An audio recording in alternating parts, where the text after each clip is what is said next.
Welcome to Finding Meaning with Suresh Basnath. I'm Suresh, your guide on this global journey, diving deep into the world of life, love, and money. Today we have Barbara Penningroth on the podcast. Barbara embodies vibrant living, blending curiosity and compassion in all she does. A skilled nurse, professor, therapist, and author, she has touched countless lives with wisdom and insight. Her adventurous spirit led her across 29 countries, embracing diverse cultures. Barbara is deeply spiritual and has found solace in Catholicism. Barbara's legacy of love and gratitude, as seen in her roles as death doula and relationship coach, continues to inspire, reminding us to cherish life's moments. Barbara is a beacon of passion, courage, and faith, and I hope you enjoy our conversation. I invite you all to join us a brief meditation before we begin our conversation. Barbara, again, it was so fun to have you and have a conversation in episode 2, part A and part B. Today it's part 3. And before we begin, we'll meditate briefly, and I invite all of you, whether you're listening to Spotify or Apple or watching YouTube. Of course, when we close eyes, don't close eyes if you're driving. Okay, we'll now meditate. Let's close our eyes. Pay attention to your breath as we inhale and exhale. Inhale, exhale. Inhale and exhale. You can just make noise or loosen yourself. Make sure that your shoulders are relaxed. Pay attention to your body from the top of your head and quickly observe all parts of your body: head, your face, your neck, chest, right shoulder, left shoulder, your back, especially your spinal cord. Make sure it's straight and erected. And pay attention to your right legs from the top to the knee, to the ankle, to the tip of the toes. Same from the left, top of the leg, knee, ankle, to the toe. Now just observe your whole body. See, what do you feel? And listen to your heart. Let's do the same thing to our left knee, from the top to the knee, to the ankle, to the toes. Make sure that we're feeling our body, we're connected with our body. Pay close attention and listen to your heart.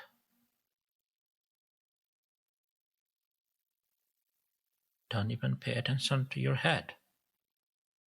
Pay attention to your breath, and the rest you feel your body. Observe any sensations, any vibration, any tingling, any pain, any happiness. But do not react to it, just listen. and pay attention. Inhale, exhale. Inhale, exhale. Inhale, exhale.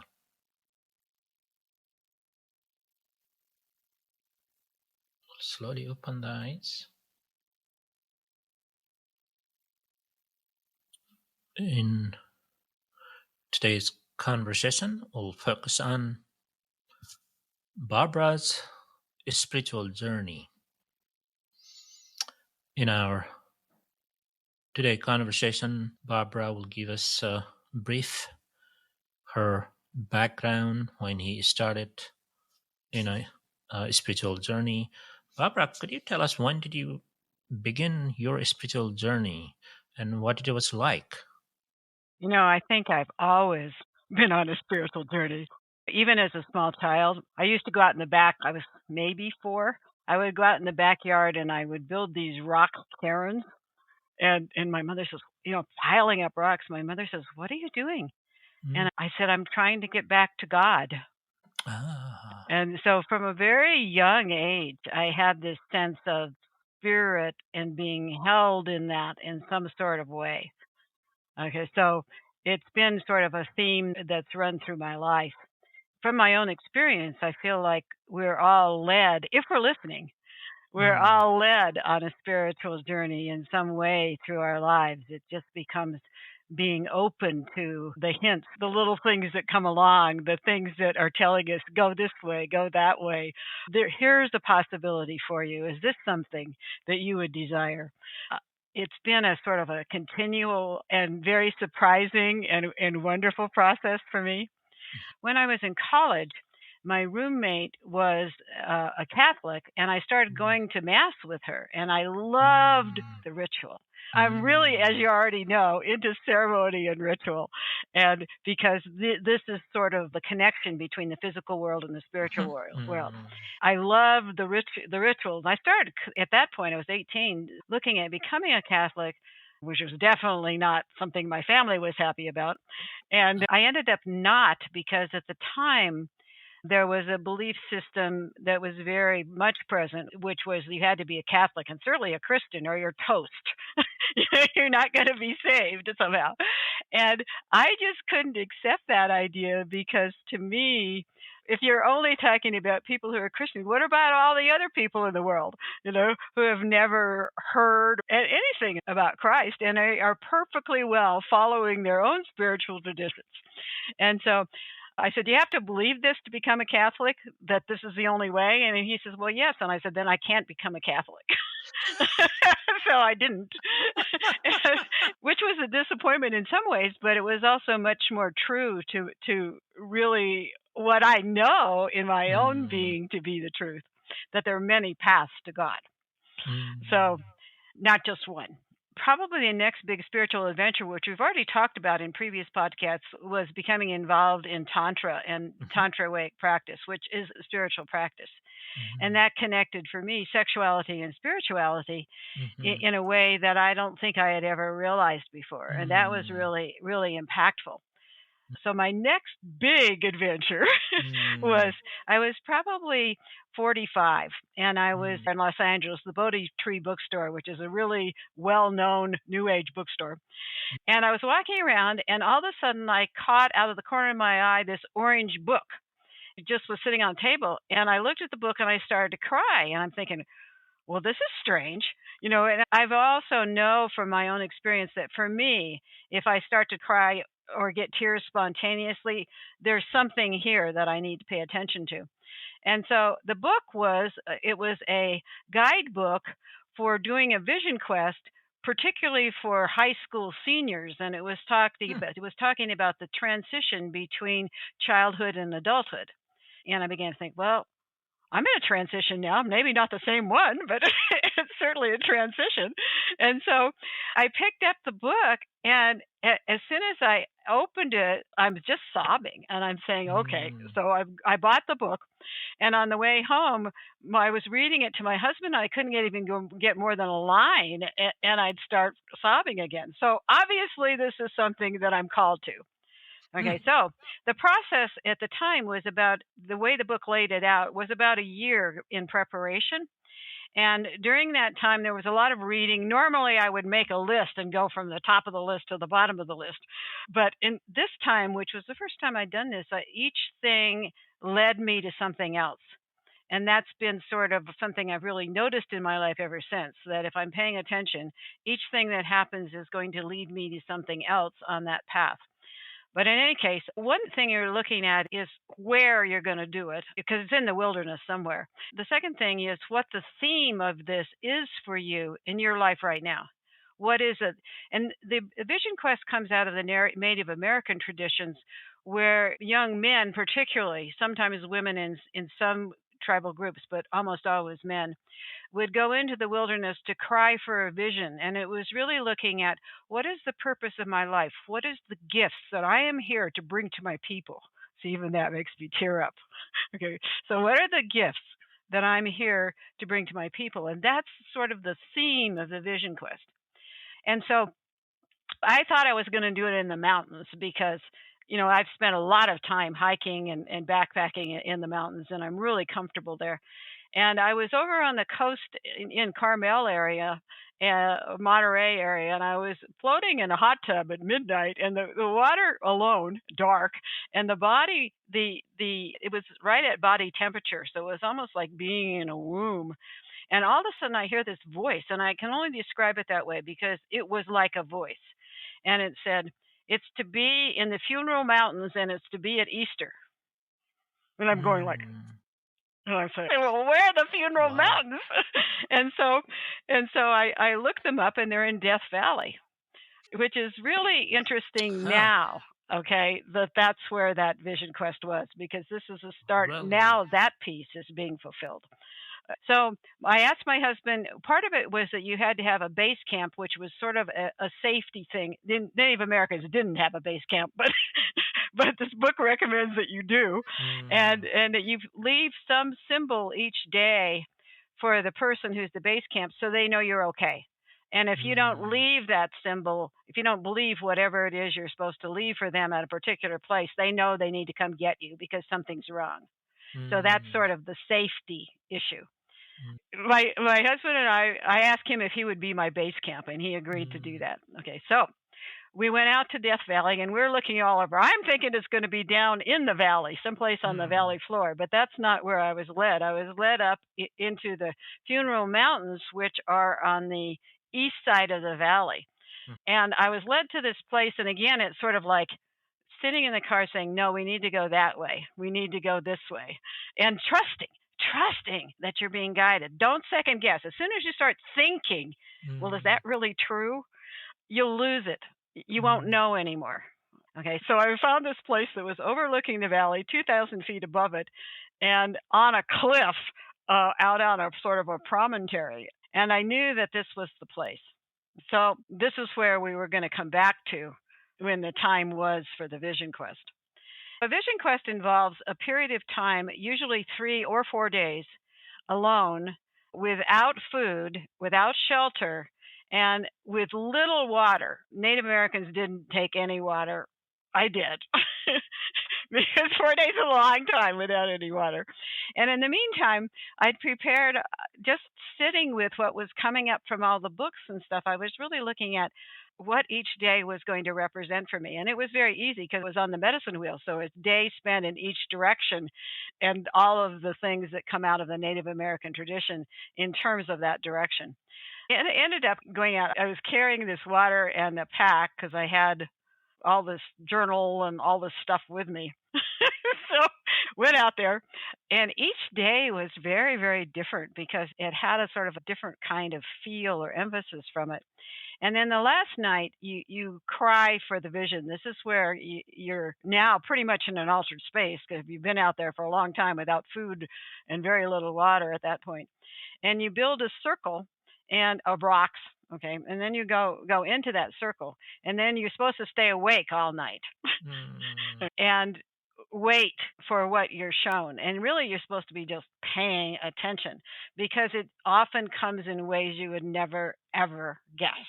Mm. If you have a preconceived idea, I find always if I have a preconceived idea, it's going to be wrong, and it may. If I think I already know what it is, I'm not going to be paying attention to what it really is when it comes. So that night, a couple of things happened that night. One, I had a visitation. I lost a son as an infant. And all of a sudden, I'm sitting there, and this young man appears in a red jacket, and he's like early teens. And I turned and I wasn't even alarmed, but I'm out there by myself. I sort of looked at him and he says, "I'm Jeffrey." He says, "I've come to tell you that I'm okay." And so he sat down and we had about a half hour conversation. He was 14 at the age he would have been had he lived. And so he just sat down, and for a while I just held him and we talked. Mm. Maybe it lasted half an hour, and then he says, "I have to go now, but Mm. I'll see you again." Mm. And then he just sort of walked off and disappeared.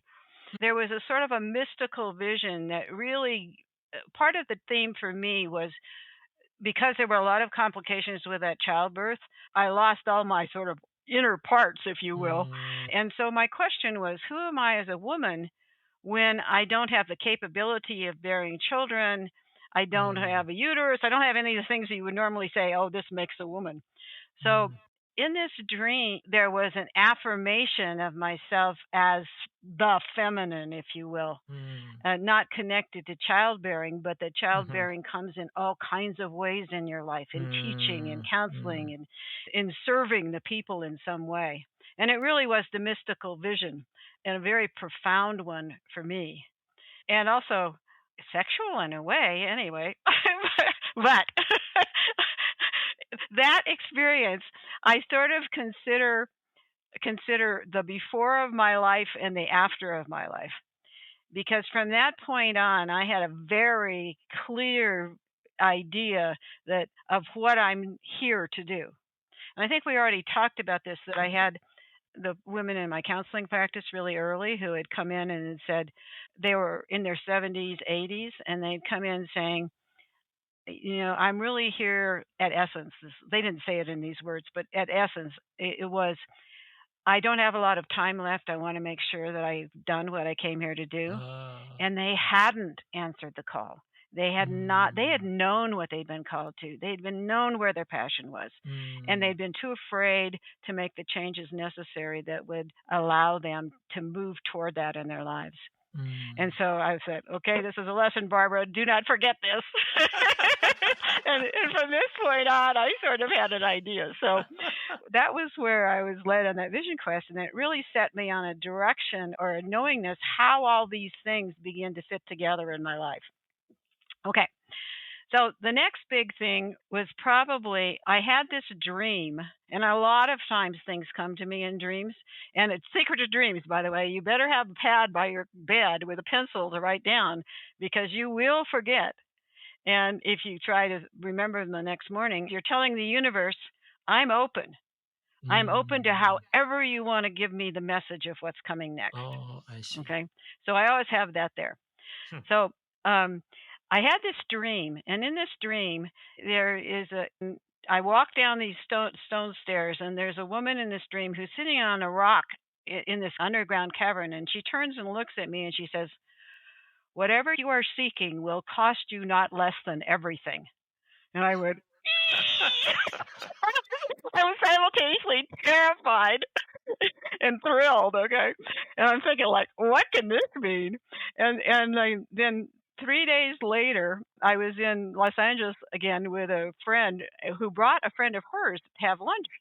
And I never seen this friend before or since, but she was talking at lunch about that her daughter had been accepted into a land program in Connecticut at a monastery. And I said, "So what's the name of the monastery?" And she said, "Abbey of Regina Laudis."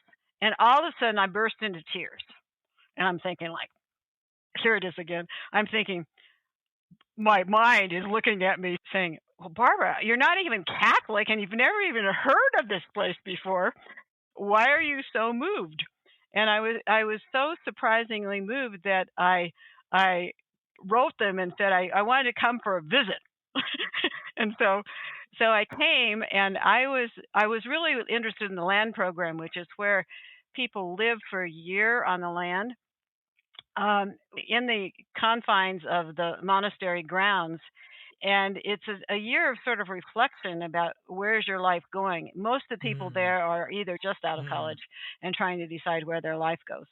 But I was really enamored with that. And when I talked to them, they said they would accept me in the land program, except I was married.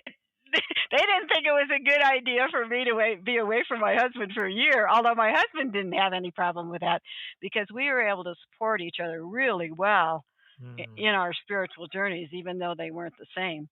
And mm. so they said, we'll take both of you, but not just you. Well, my husband had Ah, been raised on farm and he had mm, no interest in farm work at all. So that was that. So I said, okay, either I'm reading this I don't know what this is about. I don't know what I'm being told here. So I'm just going to keep this open. But you're going to have to make it clear, source God, because I'm not getting whatever you're telling me. Then about a couple of years later, I had exactly the same dream again.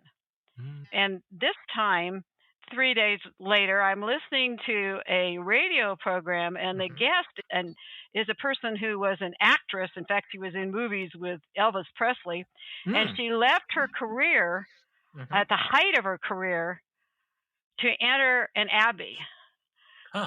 the Abbey of Regina Laudis. Hmm. And I'm saying, okay, God, nothing's changed. I'm still married. I'm still here. And so I, I'm not understanding what it is I'm being told here. Okay.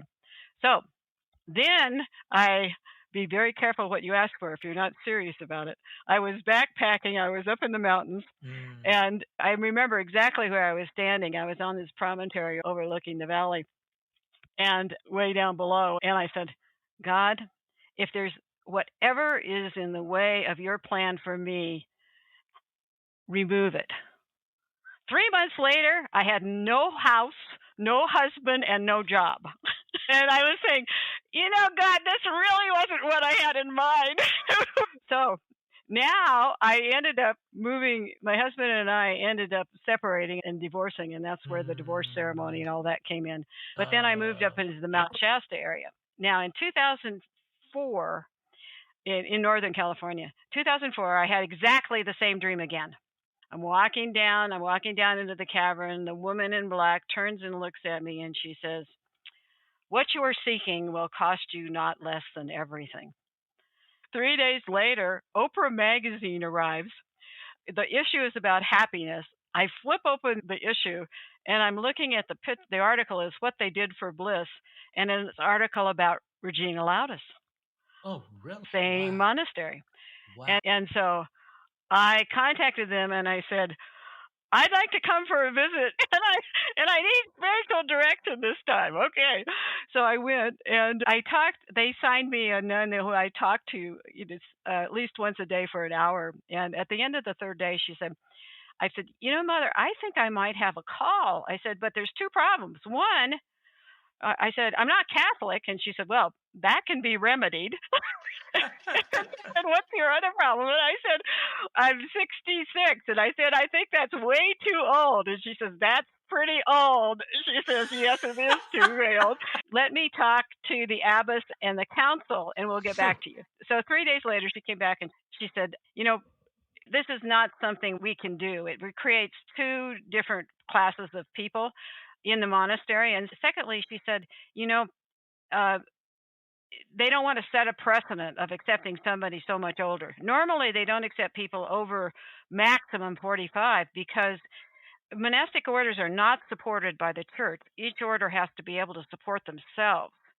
The time when you can be useful for the monastery has to be long enough that it's going to be worth the time when you're not going to be useful and you're going to need to be taken care of by people in the monastic setting. And so that's the reason for that. But she said to me, she says, we have a sister abbey that's in the San Juan Islands. And she said, they're West Coast. They're much more liberal.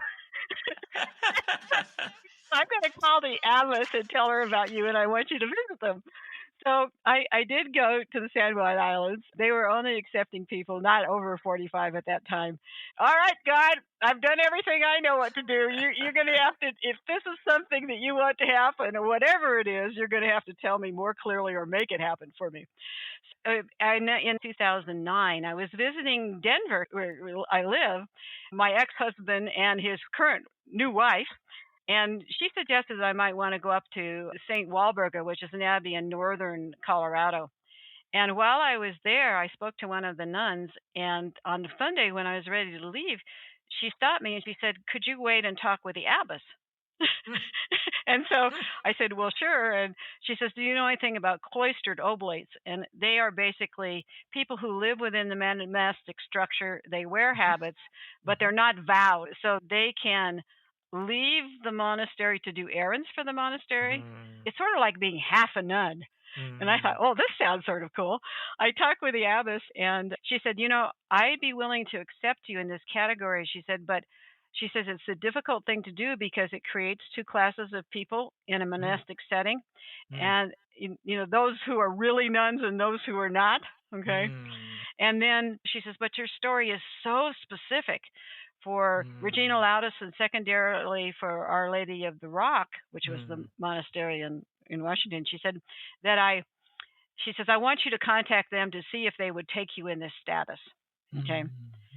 Now, in the meantime, I'd had this experience where I realized you don't have a lot of time left in your life, Barbara. If you're going to do things that you really need or wanted to do, you better start doing them now. And so one of the things that I'd already talked about before is I'd wanted to go in the Peace Corps, and I got married instead. So I started looking at placement around the world. So I was already in the process of being placed in Guyana with a Mercy Corps for 2 years. Okay. And so my practice was being shut down. I had rented my house. All those things were being prepared at that point. So anyway, I contacted Regina Laudis. They said, no, we love you, we remember you, but no, we can't do that. We don't want two classes of people in the monastery. Okay. So I contacted Our Lady of the Rock, and they wrote back and said, come for a visit. All things are possible with God. I sent them all my paperwork, and I went, and I was interviewed, and the abbess was the last to come in, and she says, Barbara, she said, I was ready to say no because of the danger of taking two classes of people. She said, but I've just read your material. She says, I have to say I'm stunned. She says, I don't know if you know this. She said, but our original chapel was in an underground cavern underneath where our church is now. And she says, I'm going to take you into the enclosure and show it to you. And so she took me in. We opened the door. I looked down the stone stairs to the rock, to the underground cavern. It is the dream. It's right here. It's the same thing I'd seen in that dream. And really? And yeah. And so she said, okay, Barbara, we're going to pray about this as a community, and we'll let you know when we've made a decision. So I went home, called Mercy Corps, and said, hold the placement. I have to get an answer about this first. 2 months later, nothing happens fast in a monastery. I got a letter, and it says, we can accept you as a cloistered oblate, but we are willing to accept you as come for an extended visit with the possibility of becoming full religious, which means a full nun. And I'm going, oh no, because I got the idea now. I thought being half a nun would be pretty good. And so I said, okay, God, I need an answer now, because if I do this, it's going to cost me everything in my life. I was sitting in front of my little daily altar, and I was reading the scripture, and I looked down the note for the scripture, and the note said, don't let your concern for safety and security interfere with God's plans for you. And I laughed and I said, well, you could have let me suffer a minute or two before you gave me the answer. And I got up and called him and said, I'm coming. That was at start. So I was there at the Abbey, and I was clear through to the point where I was going to be taking my first vows. I am so sure I was called to that life. And yet I began to get this impulse that I was supposed to leave. And I was waiting for a dream that was going to say, go. That didn't happen. So I'm not sure if I ever get to heaven, wherever it is, I'm going to ask, was my leaving plan A or plan F? Because I don't know about that. However, I was able to care for my mother later, and I would not have been able to do that Hmm. the last few years of her life had I stayed. So, Mm. and she wouldn't have had anybody else at that point to care for her. Maybe that's Mm. it. I don't know. Mm. That's a big mystery still. But in the Mm. meantime, way back, in the meantime, after I visited the Abbey the first time, I ended up going back and becoming a Catholic because I'd had these other experiences and I'd really felt called to that. Hmm. And so I was already a Catholic at that point, long enough to be accepted into the monastery. In fact, you have to be 3 years a Catholic before you can be accepted into a monastic setting. And I was exactly 3 years to the day Oh, wow. from the time I entered the Catholic Church until I was accepted into the monastery. Hmm. So, and then from leading from that, I've been out of this program. I'm currently in this 90-day program, 90-day relationship program. Um, I ended up working with a group of people in that program, and we designed these little exercises for us to call forth the essence of ourselves that now needed to be brought forth into the world Mm. as a gift that we were not seeing or ignoring. Hmm. And mine came up, the image I was working with almost instantly was fire. And immediately came up that also we were looking at how could this possibly happen? And two areas that I was really drawn to. One is working with people who are in the process of dying and their families, because I've done that a Hmm. number of times, both as a nurse, but also in my family and with Mm. close friends. Mhm. And I'm thinking, what if this was work you did all the time? And now, see, Mm. I'm birthing people. I started off Oh. in labor and delivery, helping people come into the Hmm. world. And now I'm ending up helping people move through the transition out of this world. So there's a nice Mm. symmetry to that. I Wow. like that. Wow. And it's like the hearth fire. The image is the fire where people can gather, where people can dream, where people can plan, where people can rest, where people can then move forward. That's sort of the image of that. And then the Mm. other one is looking at becoming a love, sex, and relationship coach, which is the more the controlled bird.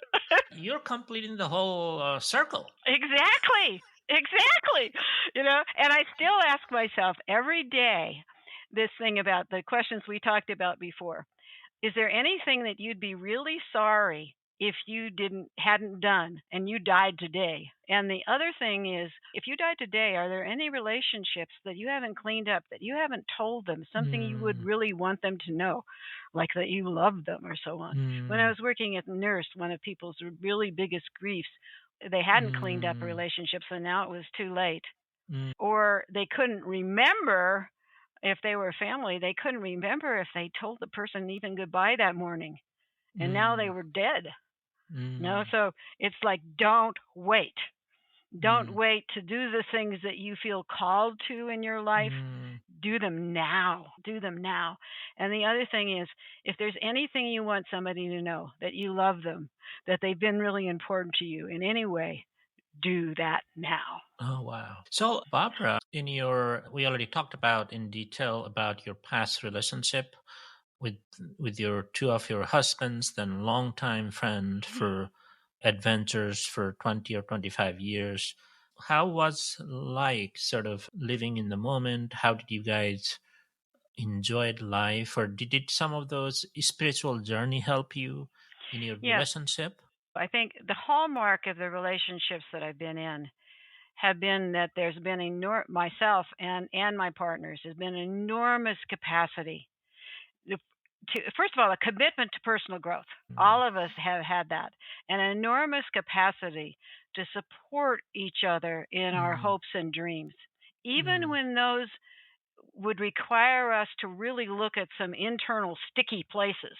Mhm. Sometimes the answer is yes, I can give you that full permission. Sometimes it's not yet. I can't quite work with that yet in a way where it feels really genuine to me and Mm. something I can fully support. But there's a commitment to be willing to Mm. support that. Sure. So I think it would be probably the hallmark of all the relationships that I've been in is that capacity to be really committed, and also committed to the highest good of the other person as well as your Mm. own. I'm Mm. not a jealous person. I'm not a person who tends to be really possessive at all. And so I think that made it easier, much more easy Ah. than it would be for someone who carried a lot of that. But that Mm. hasn't been one of my life lessons, mostly. No, not that I never had it, but it mostly no. Uh, and also the other thing in the relationships was there's never any secrets. Mm. You know, always, if there was something that one of us desired, we would talk it over and we'd say, like, where are you now with this? Is this Mm. something that you could deal with or not? And if not, is there any other way that this might be worked out? Or is this a not yet place? Oh, don't wow. don't don't know. By the way, I don't know if I explained this. The not yet comes from, this is really a cool thing. In the Indonesian language, it's impolite to say a direct no. And so the word that's used is belum, which means not yet. Not. So if I say to you, can you play the violin? You would say, belum, not yet. Mm. Is there world peace? Not yet. But what it does is it changes a hard no into Mm. possibility, because when Mhm. you say no, it stops right there. Mhm. And if you say not yet, it opens the possibility that that that might be at some point. And it's an incredibly different feeling inside if you just stop and feel the Mm. difference internally, how it Mm. feels to say no and Mm. not yet. Mm. You'll Absolutely. feel that difference. And that's also, I think, in following a spiritual path, that's another thing that's really important, is keeping that open awareness Mhm. and not thinking that you know it all. Mm. I was talking with a woman the other day. I was talking about this program, as a matter of Mm. fact, the 90-day relationship program. And I was talking with another woman. There was a woman sitting right across from me, and the woman I was talking to got up and left the table for a moment. And this other woman looks at me and she says, Barbara, she says, at this age, we don't have to grow anymore. And I looked at her and I thought, that's true. And would I want to live my life that way? And the answer is no. Mm. Yes, you can make a choice that this is all you want to do in your life, but you Mm. miss so much if you do Mhm. that. Absolutely. You know, so it's sort of like Curiosity.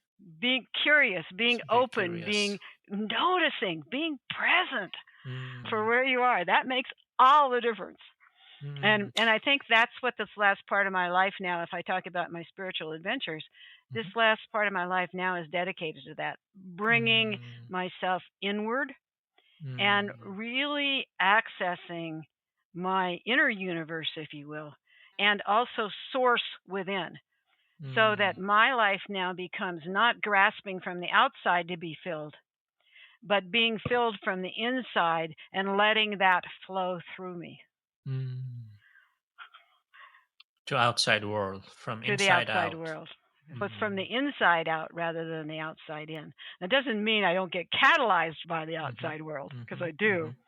But instead of seeking to be fulfilled from the Uh, outside, it's turning back inward and knowing inside I have everything I need. I can mm. source Mm. everything I need from the inside. Wow. And then bring any gifts that are left Mm. out Mm. into the world, or just let that love and energy flow through me out into the world. Uh, how can you do it? What are the tools you use it to access your own sources to be connected right now? Or is it the spirituality? What kind of spirituality? What are the Okay, technique well, or there's a lot of things. Prayer, except that we usually think of God as outside the self. mm, Okay, start thinking of God as also inside. mm, Okay, that. Okay, another thing is being able to go. Meditation helps. mm, Being able to go inside and know what the internal environment is.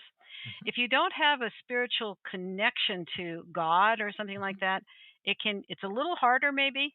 mhm, Unless you think of love or source, that's mhm, always there. I mean, mhm, mhm, or you can think of mhm, it that way. That's much easier. Okay, a lot mhm, mhm, to have that there. Slowing down. That's the big thing for me. Slowing because down? I Slowing tend down? to move really quick. Slowing down, because when you're moving at the speed of light, you can't pay much attention to what's actually happening. So I'm now making this a practice of just going in each day and saying, okay, what's here? It's like, and imagining myself inside my body, sort of traveling through it from the inside. I mean, what it would be like to be inside my heart, inside my heart. Okay? Oh, I see. Head. Not in my head. I've lived a lot of my life in my head, okay? But coming into the heart, but not from the outside here. Just imagine yourself inside. This is where I'm experimenting now, Suresh. This is where my big edge is, because this isn't something that I've spent a lot of my time doing up until this point, but it's where I feel like I'm being led now. It says this is the practice that's important in this last part of life. And a year ago, actually, on my 80th birthday, I said, okay, here's where I said, okay, I think this is now, I've done almost everything that I really wanted to do. I've been all these places and so on. Now the great adventure place is within. And what's in here that I don't know about? This is the next great place to be. And there's another thing I started reading recently. It's a book called Slow Sex.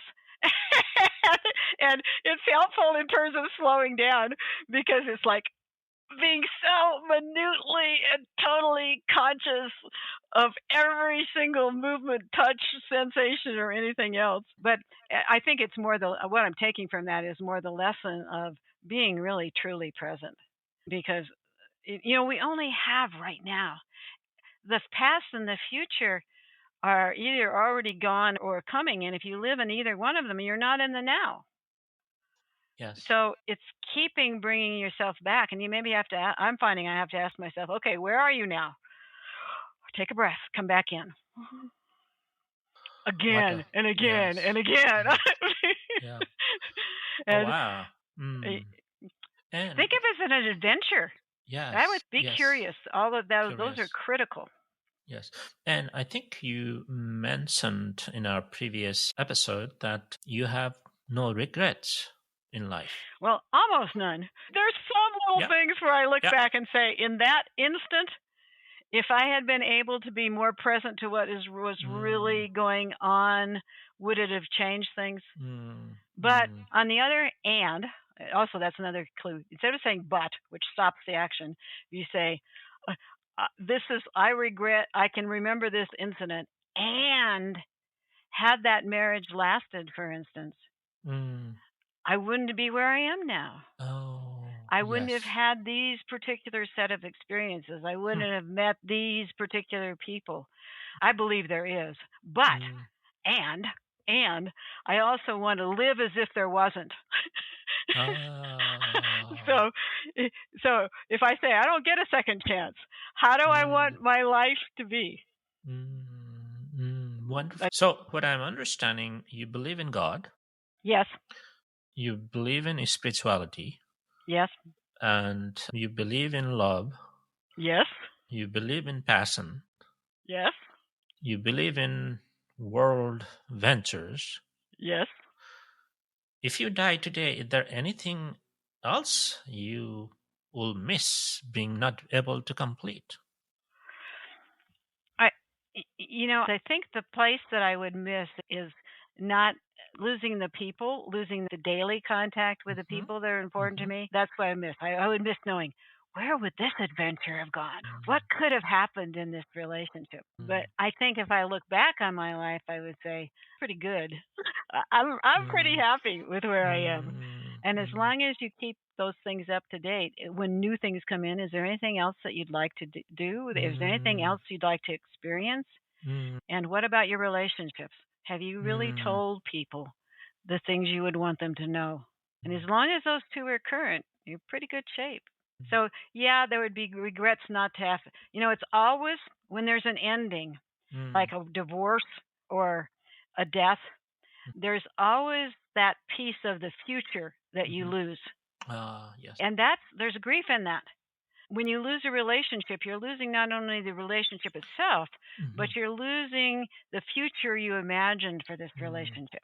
Oh, sure. Okay. Yes. And so you don't know how if it would have come out that way, but you still have something in your imagination and being of this is the way it's going to be for me. And you lose that at the same time. I would lose what I imagined might have happened in these relationships and with the people who are really important to me.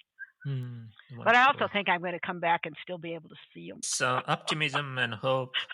How after this life, when you depart, whenever, of course, you'll be hoping to come back.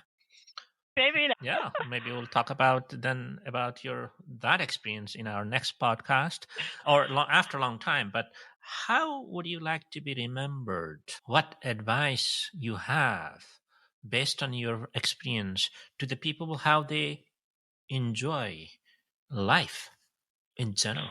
Okay, so I think my what I hope to be remembered is somebody who was really alive, who really took advantage of all the things that came their way, who listened, yes, and noticed and followed, and as somebody who was also curious and basically happy because I happen to be that, and passionate, and also was able to catalyze those kinds of opportunities, that aliveness in other people. I think that's how I'd like to be remembered. And again, we've been talking about this whole time. Don't wait. Don't. I would say that don't wait for the ideal time, the perfect time, whatever. It's never going to come. If you are called to something, move and trust that whatever you need to meet this new situation will be there. It's in you. It's there. Wonderful. Sometimes, and also you can change your mind. I mean, when I entered the monastery, I had expected that would be the rest of my life. And after 2 years, I felt called someplace else. And I'm thinking, do I leave this after all this? Or do I answer this call again? But you felt inside of you. Yeah, even when it didn't make sense. It wasn't what I wanted. I wanted that to stay. I wanted it to work.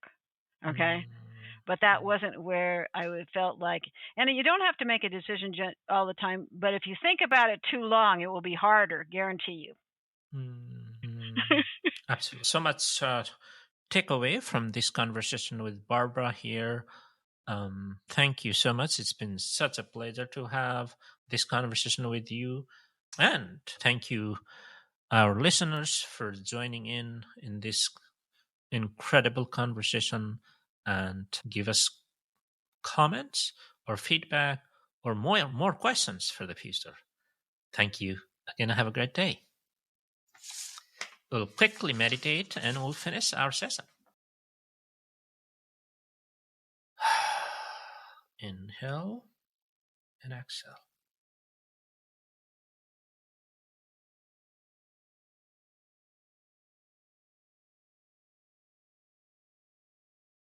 Let's send the love and loving kindness to the world, to the people you care the most. If you want to stay focused and send to one or two people, and also receive the love, the kindness, and compassion. Because self-love is very important.